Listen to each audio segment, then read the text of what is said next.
Normally, bago naman masira yung clutch o bago mag-slide clutch yan, meron naman mga early sign yan.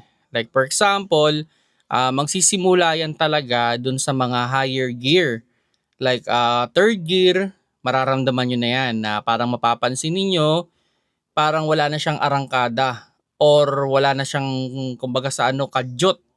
Kumbaga, 'di ba? Normally, pag naka-manual transmission kayo, nilagay niyo sa third gear, tapos inapakan ninyo yung gas, haharurot naman 'yan, 'di ba? Pero pag pasira na yung clutch or panipis na yung clutch, mapapansin ninyo sobrang smooth na yung pag-abante niya. Then eventually, pag nasagad na doon sa third gear, aabot yan sa second gear. Then eventually, hanggang first gear na yan. So, dun sa scenario na sabihin na natin totally slide na yung clutch mo, ang pwede nyong gawin dyan is pahingaan nyo lang. Then kung kaya ninyong i-adjust, try ninyo munang isagad yung adjust. At yun, posible nyo namang maiuwi yan. Hello mga paps, I'm Kuya Shane at may na-receive tayong isang senaryo at ang problema niya ay related sa clutch. Unfortunately, hindi na daw umaabante yung kanyang sasakyan at yun nga, ang naging issue niya, bago daw yun nangyari, umamoy yung kanyang clutch. Kaso yun nga, medyo pinilit nilang itakbo. At ang nangyari, hindi na nga umaabante. Okay, pag nandiyan kayo sa mga ganyang klase ng sitwasyon, pwede nyo namang pahingahan yan muna. Ang pinaka-idea, palamigin nyo muna yung kanyang clutch disc. So, normally mga 30 minutes to 1 hour yan. Okay? Now, ganito. Once na sabihin na nating kumakapit na, as much as possible, ang gamit na ng kotse ay sobrang smooth na. Ibig sabihin, wala nang hard acceleration. Kalmadong-kalmado na yung pag-apak natin sa gas. Kasi ganito ang idea niyan. Pag diniinan mo yung gas, i-slide ulit yan. At pag umislide yan, unfortunately, titigil na naman yung sasakyan o hindi na naman kakapit. Now, try ninyo ding i-check kung paano siya ina-adjust. Kasi may mga kotse naman na gamit lang ang kamay, pwedeng ma-adjust yung clutch. Kasi ano yan normally sa clutch, halimbawa sinetup, bagong setup, sabihin na nating mga 2 to 3 times mo pang ma-adjust yan. O sabihin natin 1 to 2 times na ma-adjust mo pa yan. So, pwedeng sa unang pagkakataon na ma-experience mo yan, pag in-adjust mo yan, mag-o-okay. Then, pwedeng sa pangatlo, mag-o-okay ulit. Pero yun nga, hindi rin naman po pwedeng sobrang adjust. Kasi ano yan ang clutch kasi, pag ina-adjust yan, dapat tamang-tama lang na kumapit. Hindi siya pwedeng sobra yung adjust, hindi rin siya pwedeng kulang yung adjust. Okay? So, do sa adjustment kasi, pag sumobra yung adjust niyan, so para ka naman nakaapak niyan sa clutch. So, i-slide yun. Kung kulang din naman yung adjust, ganun din. Okay? Kumbaga, hindi siya pag kahit anong diin mo, kulang yung kapit niya. So, may so kaya kailangan pa nag-a-adjust ng clutch, tamang-tama lang. Yung enough lang na dumikit. O enough na hindi lang siya umislide. Kasi ang clutch kasi, pag continuous yan na nagra-rub, kasi dapat ang idea niyan, okay, magra-rub naman yan upon release mo, no? Pero dapat, pag yan ay nag-clamp na talaga. Now, pag medyo magaan, okay, kaya nga madalas actually, yung mga senaryo na nasisiraan ng clutch, although meron namang wear and tear naman yan Kasi sa akin, on experience, ang pinaka-early mo na yan, kung talagang marunong ka na gumamit ng manual, kung malit yung kotse, 80,000. Pero actually, sobrang early pa nga nun Kasi yung iba umaabot ng 150,000. May pa nga umaabot 200,000 kilometers bago nagpapalit ng clutch.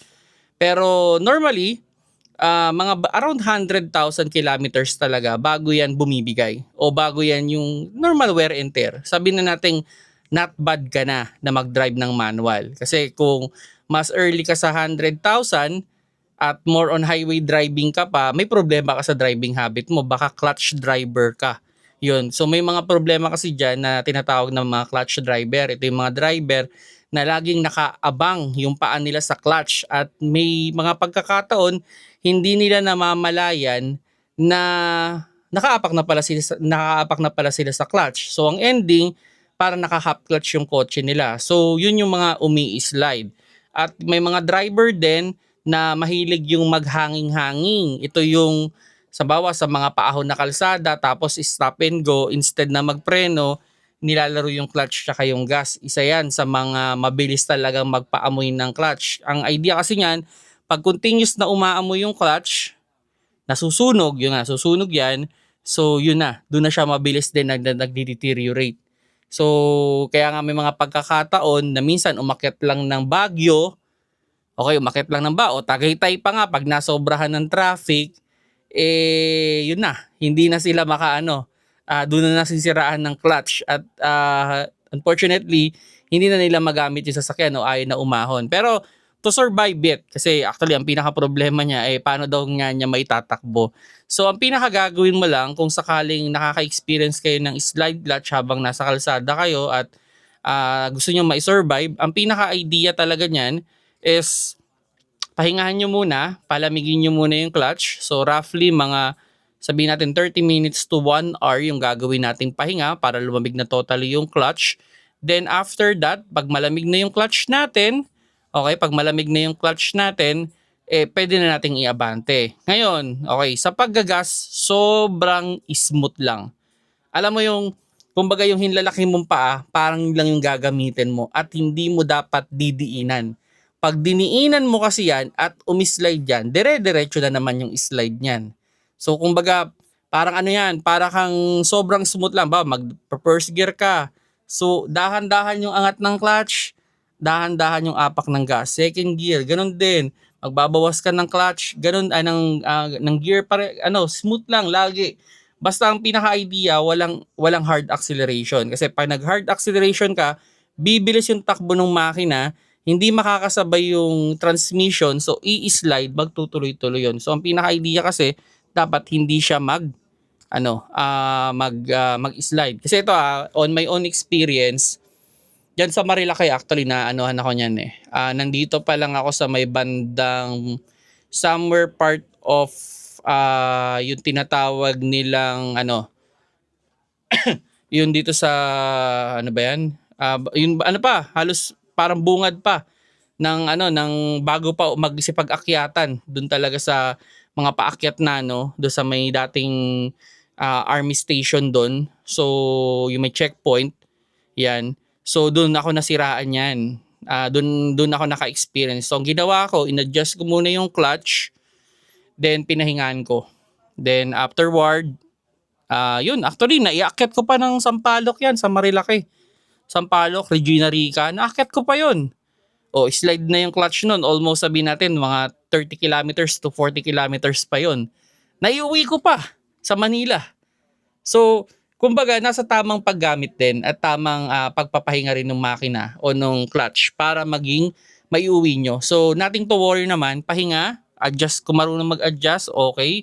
Then, smooth lang yung gagas at sigurado naman maiuwi nyo yung kotse ninyo kahit slide pa yung clutch ng isang manual transmission na kotse. So yun, sana nakatulong sa inyo itong video na to, no? Medyo magulo yung explanation pero sana nakakuha kayo ng idea kasi yun nga, ang pinaka binibigay ko lang naman din is idea, hindi naman tayo expert. Kaya nga nakalagay dyan, Kuya Shane, Kuya advice lang kung paano ninyo masu-survive ang isang sasakyan o isang manual transmission na nag-i-slide na yung clutch at hindi na umaabante ang inyong sasakyan.